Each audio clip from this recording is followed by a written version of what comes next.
Coming to you live from Auckland Park, Johannesburg, your headlines this hour. Hundreds of demonstrators are expected to march in several parts of the country today, calling for stronger action to address undocumented immigration. Meanwhile, authorities are reminding organizers of the march to adhere to the agreed conditions aimed at ensuring peaceful demonstrations. As demonstrations unfold across the country, the United Nations is urging respect for human rights while monitoring the situation in South Africa. It's business as usual at the Madlanga Commission of Inquiry, where proceedings are set to continue this morning with a new witness expected to testify.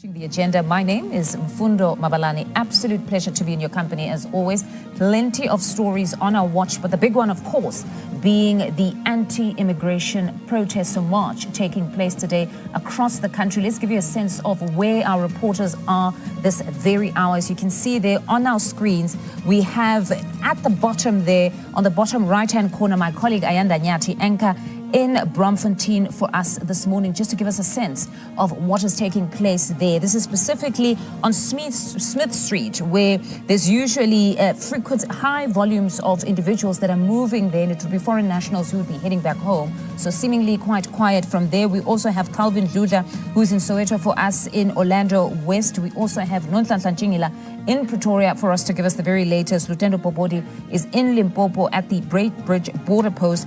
Balenhle Mthethwa in Katlehong, Ekurhuleni, and a bit later on, we're hoping it's not on those visuals, but we'll be getting Rapelang Khadebe, who will be at the Maseru Bridge monitoring Lesotho citizens possibly returning back home. So plenty of stories on our watch, but most certainly this one becomes the focus, and we'll just be taking you across the country to see what is the latest. Let's bring you your lead.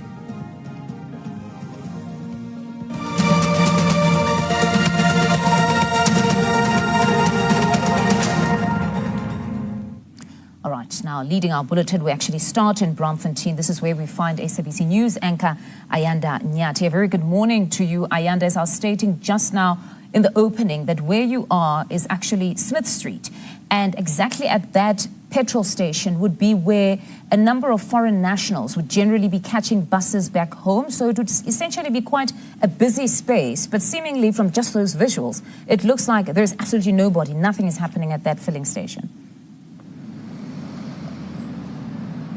Yeah, Mfundo, if you woke up from a coma today, I think you'd be stunned to see the state in which the inner city is. And by that, I'm not talking about necessarily the state of the infrastructure, but just how eerily quiet it's been moving in and around the city. You're right, we started at Smith Street, but because it's been relatively quiet, we took an opportunity to just take a bit of a walk, and are now at the corner of Volmerans and Simmons Streets, just outside this particular bus depot. It's called the Powerhouse Bus Station, and it's a major hub for trans-border travel. And in fact, typically we're told that it's very difficult to even move across this particular street on any other day. But today, we haven't seen a single bus entering or leaving the terminal itself. I mean, I'm just going to step out a shot as we continue taking in what is actually taking place here, which is not much at all.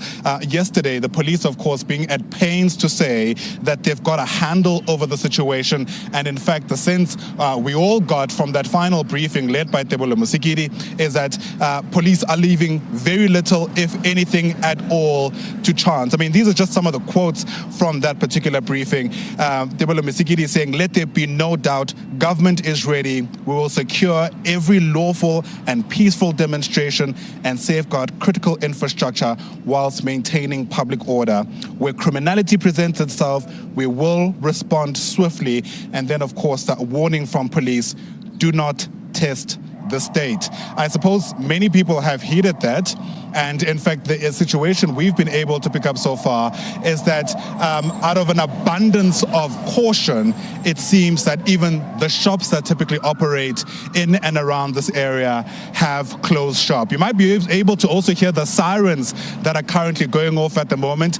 In the time that we have spent here, we've certainly seen a fair amount of police presence. And in fact, it's also been, bolstered by private security as well, which has made sure that there is some handle over whatever may come up from here on. The main march is not taking place where we are, of course. I mean, there are a number of meeting points, and we'll certainly head to that area for you in just a few moments' time. But not too far from where we are, we understand that there's a fair amount of people who have started to gather, and they will make their way to their final endpoint. But once again, this particular area, I think, is reminiscent of what those who are able to travel around COVID-19 would be able to describe. Very little commercial activity taking place, a fair amount of police presence, and in fact, it seems most people have decided to take on this wait-and-see approach and keep up with how this day is likely to unfold from the safety, presumably, of their homes. But as you've mentioned, the SABC News Channel is watching the story from a number of vantage points. Kelvin Dludla is also on the ground, keeping a close eye on the situation in Gauteng. Kelvin, what are you able to see from where you are?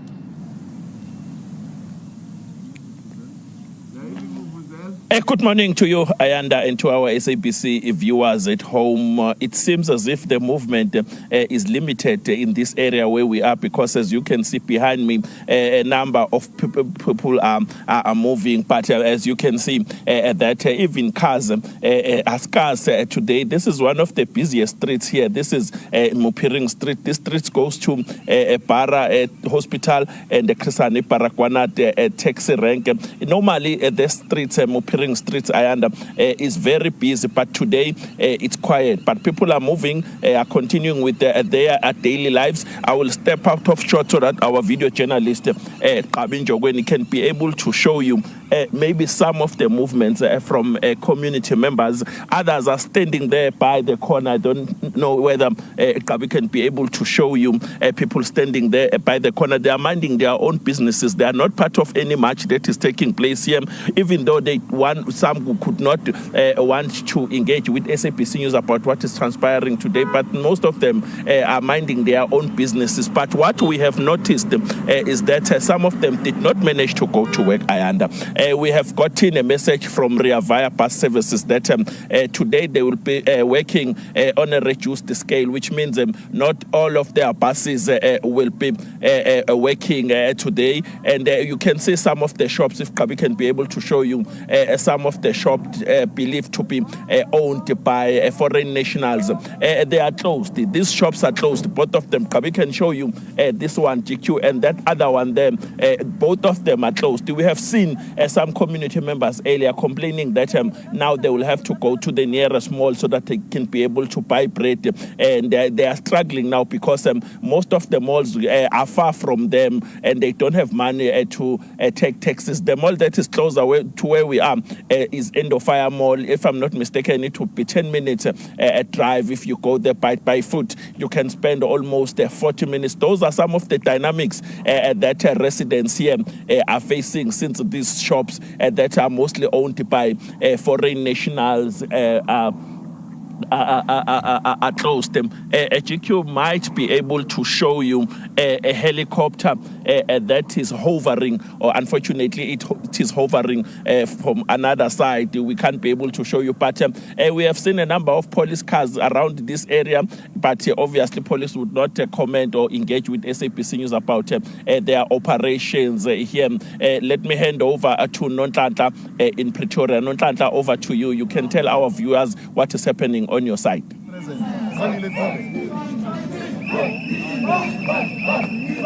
Well, indeed, Kelvin, what we can tell the viewers at home is that the marchers have already gathered. But, just to spare time, let me speak to one of the march and march organizers who's going to tell us as to what's really happening today. So thank you so much for joining us. Can you please give us a picture of what should you expect today?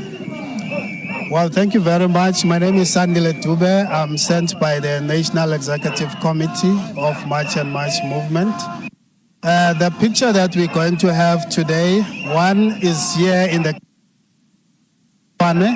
so we will be, this is the assembly point, we'll be moving to Sunnyside Police Station, but our target is not the police station in terms of the invite.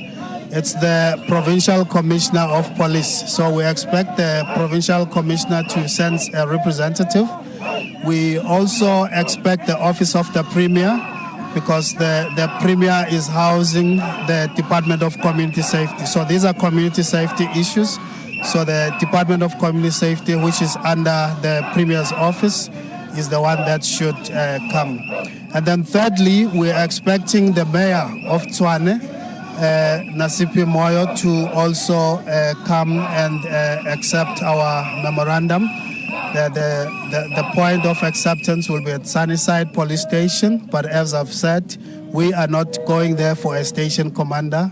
We are going there for a provincial commissioner or a deployee of the provincial commissioner. Thank you so much. We're going to leave it at right there, Mfundo. Right now, you can see behind me, they have already started. They did say that they will gather at 9 o'clock, and that's already what they have done. And so they'll be proceeding to Sunnyside right now. But let me hand over to Mbalentle Mteto, who's going to paint a picture of what's really happening on her side. Mbalentle? Thank you so much, Nontantla. Well, I'm going to ask my camera colleague to pan and show you the kind of police presence that we are seeing here. What you are witnessing here are helicopters that are flying over Katlehong.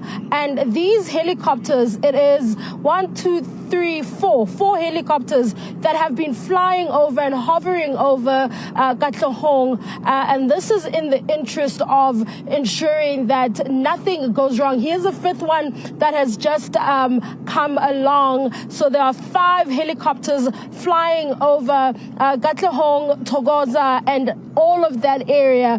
Now, driving into this area, which was right next to Spruit View, the Spruit View off-ramp, we saw a large police presence there. While people have not really started gathering, we are at the second meeting spot. The first one is at a filling station just off just off the highway, the M3 highway. The other one is where we are, and there's a third one, and it seems as though people haven't started arriving. They're supposed to start arriving at 9:30, but it's unclear as to whether they will be here on time and they'll be able to be here on time. But what you can see right now is that the police are really doing what they promised to do in that briefing. You know that there've been several briefings by the police, and we even had another one just yesterday where the Deputy National Police Commissioner addressed the media talking about how they are prepared and they are ready, and they will ensure that, everyone who is marching abides by the law. And they were urged that everyone who's marching should abide by the law. And they even urged everyone and even cautioned would-be criminals from trying to take over or trying to loot at any moment, saying that they will use the full might of the law to ensure that none of these marches that are planned around the country turn violent. And as you have seen, the promise of ensuring that not only the ground is covered by high police visibility, even the skies have helicopters where they are monitoring the activities in and around this area. Now, we know that Thokoza and Katlehong have captured headlines after the disappearance of Mazwi Kubeka, who then made his way back home after he was allegedly kidnapped for having opened a spaza shop. And so far, we haven't had an opportunity to speak to him directly as the SABC, but that was one of the areas that really captured headlines with protest action capturing headlines. But for now, it's over to you, Lutendo Bobodi. Well, thank you so much, Mari. Thank you so much, Mfundo. Also, we are here at the Beitbridge border post. As I said earlier, you can see activities are not normal here. You don't always see such people here, a lot of people here, and of course, a lot of buses here crossing over to Zimbabwe on a random Tuesday. As you can see, there's a lot of people just behind me here, buses, people, especially young people, are sitting there waiting for their turn to get their documents processed and then crossed over to Zimbabwe and then to Malawi. Most of the people who are here are Malawian citizens. But before I delve into details, I'm just going to speak to some of them here who will be talking to us about their journey from wherever they are coming from. My brother, you just told me you're from the Eastern Cape and you're going home to Malawi. Yes. Talk to us about the journey. How has it been? My name is Peter Piri. I'm coming from Brantai, but now we've been over here and suffering because we was in a depot the way we was, and there we was there for 6 days. Up till now, and then in the moment we don't know when we're gonna cross over in the border because why the buses are just parked and it is nothing is coming in the moment. Amen. All right, thank you so much. Now, let me just bring another one here, my brother. You're quite a young man. I was talking to you earlier, and tell me, what were the circumstances that caused you to come to South Africa? My name is Haji Elias from Malawi. Actually, I was in Durban. Situation has been very critical and hard in Durban concerning this xenophobia thing. And we were chased there by our houses. Then we went to a place where all the Malawians were gathering. We have been there, some they have been there for 6 weeks, some a month, some they have been there for couple days. To my side, I was there for 4 days, and then we left Durban. It was Sunday. Now it's been 3 days. We are here in Beitbridge, but exactly we don't know what time we are going to leave here, going to Malawi, because we are stranded here. As you have seen us, we are too dirty, and we have no food to eat. And we have no hope now. What we are waiting is help from the people to help us. But at the moment, we know that anything, it will happen from now, that we'll go home. What we are waiting for, it's the papers at the moment. Yeah. And just what caused you in the first place to come to South Africa? Were you looking for jobs? Or yeah? Yes, of course. Because of financial problems, we came here for a job. And so that's the main point. We came for the job. Got it. Thank you so much. Right. Well, thank you so much, Mfundo. Of course, they're talking about the situation back at home. You know, Malawi. As I said, most of the young men here who are here, waiting here to get their documents processed, are from Malawi. You know the situation back home, the microeconomic challenges there in Malawi. It's a small country, heavily reliant on agriculture. I understand about 80% of the revenue is based on agriculture. And this causes a lot of people to come over to South Africa, especially young men. If they are not finding any opportunities within their borders, they'll look for those opportunities in other countries. But they're basically saying that they've been here waiting to get their documents processed, and they're expressing their frustration at what they call the gradual process of the processing of documents here at the Beitbridge border post. But since yesterday, we've been here, we've been monitoring events, and we've seen a lot of buses coming through, especially late afternoon yesterday, early this morning around 5 o'clock, 6 o'clock, so many people, so many buses. But it's not just people who are being repatriated or deported, but also people who are just going home, and the people that are, just going on holiday, holiday makers. Our neighboring countries are warm, so they provide that warm winter, and a lot of people would like to go there just to spend the winter. But for now, this is the situation here at the Beitbridge border post. A lot of people waiting to get their documents processed. All right. right, Lutendo, thank you very much for that reporter, JCBC News reporter there, Lutendo Bobodi, out at the Beitbridge border post. Let's take you to the Western Cape now, specifically in the city of Cape Town, where Mayoral Committee is holding a press briefing to update on the repatriation of undocumented immigrants camped outside a Home Affairs Repatriation Centre. Let's listen in. Enhance their capacity. So we are serious about doing this, but we're doing it in the lawful and the correct way, through the rule of law, through those mandated agencies. What cannot happen is the vigilantism that replaces that. If people do want to report persons who are unlawfully working or in the country, then the correct mechanism to do that is through SAPS, through DHA, or through the city's tip-off line, 0800 11 0077, and we will react on those incidents. There's no reason for somebody to take the law into their own hands. Thank you. Thank you so much. Yes.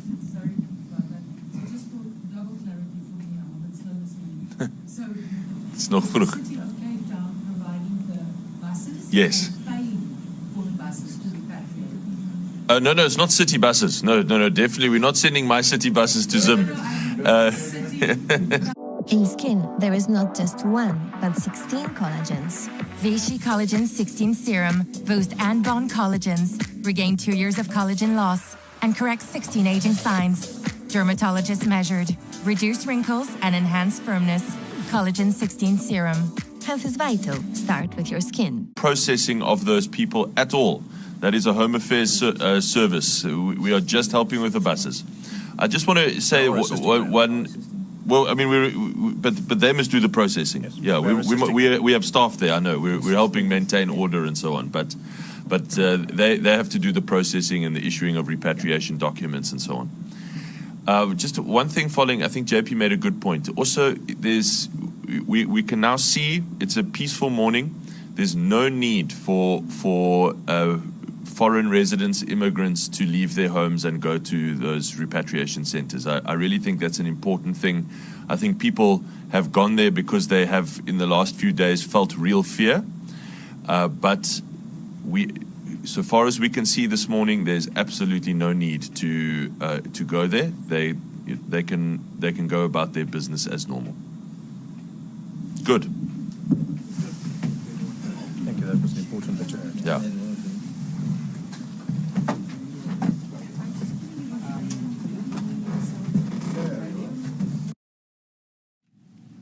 All right, that concludes that media briefing there by the city, of course, just speaking on the Home Affairs process right now to process those foreign individuals that want to return home. Just speaking of the repatriation process, our reporter Mariska Buerta